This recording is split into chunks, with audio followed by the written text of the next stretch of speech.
As you know, we're into the second, extension of an old farm bill, which means we're 7 years away from when the last farm bill was negotiated and conceived, and that means a lot of things have changed, particularly on the input costs for the farmer, which means, of course, that the things like the reference prices aren't adequate to meet contemporary costs and expenses, and that's a problem not just for the producer, but certainly for his banker, right? So we need to modernize that one way or another, and obviously we'd like to get a farm bill done sometime this year. But we're already, as we sit here, we're a quarter of the way through the year. In fact, we're almost halfway through the fiscal year, right. More than halfway through the fiscal year, and so there's a couple of things happening. One is, and it's interesting because we just had a meeting where Chairman Bozeman talked about his role and the Ag Committee's role in the Budget Reconciliation Act bill,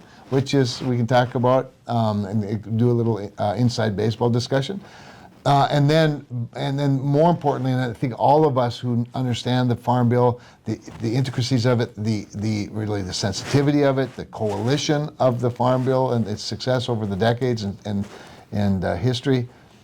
If you start tinkering with too many things outside of the Farm Bill, you sort of bust up the coalition inside the Farm Bill. And so we need to be careful as we deal with, we certainly want to get those reference prices up. That's, for me, that's item number one. Both the modernized crop insurance, the safety net, right?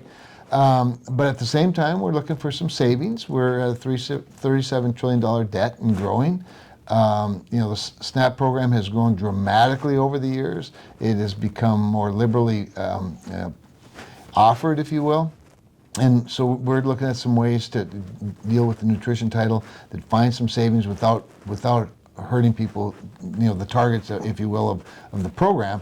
And so we can do some of that without the Farm Bill, but when it gets to things like real substantive policy, conservation title as an example, and some of the nutrition issues as well, then it gets a little more complicated and you need your friends. So I think we'll get something done. I certainly think we'll get some economic relief in this year, and hopefully that'll clear the path for a more robust Farm Bill discussion and try to get something done yet this year.